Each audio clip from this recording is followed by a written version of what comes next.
ಜೈ. ನಮ್ಮ ಉಸಿರಿನ ಭಾಗ ಅದಾಗುವಂತೆ ಅದಾಗ್ಬೇಕು. 150ನೇ ವರ್ಷದ ಈ ಸಂಭ್ರಮದಲ್ಲಿ ಒಂದೇ ಮಾತರಮ್ಮಿಗೆ ನಾವು ಕೊಡಬೇಕಂತ ಪ್ರಾಮುಖ್ಯತೆಯನ್ನ ಇನ್ನಷ್ಟು ನೀಡಬೇಕು. ನಮ್ಮ ದೇಶದಲ್ಲಿ ಜನಗಣಮನ ರಾಷ್ಟ್ರಗೀತೆ ಏನಿದೆಯೋ ಅದಕ್ಕೆ ಸರಿಸಮವಾದ ರಾಷ್ಟ್ರಗೀತೆ ಅಂತ ಒಂದೇ ಮಾತರಂ ಇದ್ದೇ ಇದೆ. ನಾನು ಇತಿಹಾಸವನ್ನ ಮತ್ತೆ ಕೆದಕೋದಕ್ಕೆ ಹೋಗೋದಿಲ್ಲ. ಹಾಗೆ ನೋಡಿದ್ರೆ ಒಂದೇ ಮಾತರಮ್ಮೇ ರಾಷ್ಟ್ರಗೀತೆ ಆಗ್ಬೇಕು ಅನ್ನುವಂತ ಕೂಗು ಬಲವಾಗಿತ್ತು. ಆದ್ರೆ ಅವತ್ತಿನ ನಮ್ಮ ಪೂರ್ವಜರು ಒಂದೇ ಮಾತರಮ್ಮೂ ಇರಲಿ, ಜೊತೆಗೆ ಆ ಬ್ರಿಟಿಷ್ ಅಧಿಕಾರಿಯನ್ನ ಸ್ವಾಗತಿಸೋದಕ್ಕೆ ರಚನೆ ಮಾಡಿರುವಂತ ಜನಗಣ ಮನವೂ ಇರಲಿ ಅಂತ ಎರಡನ್ನೂ ನಮಗೆ ಸೇರಿಸಿ ನಾವು ಇವತ್ತು ಅದನ್ನು ಒಪ್ಪಿಕೊಂಡು ಅದನ್ನು ಪಾಲಿಸ್ತಾ ಇದ್ದೇವೆ.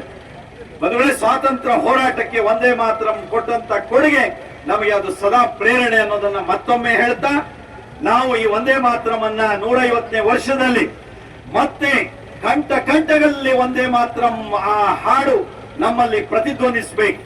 ನಮ್ಮ ಶಾಲೆ ಕಾಲೇಜುಗಳಲ್ಲಿ ಯುವಕರ ಮಧ್ಯೆ, ನಾಡಿನ ಜನರ ಮಧ್ಯೆ ಆ ಒಂದೇ ಮಾತರಂ ಹಾಡು ಕಂಠಸ್ಥವಾಗಿ ಅದು ಮತ್ತೆ ಮೊಳಗಬೇಕು.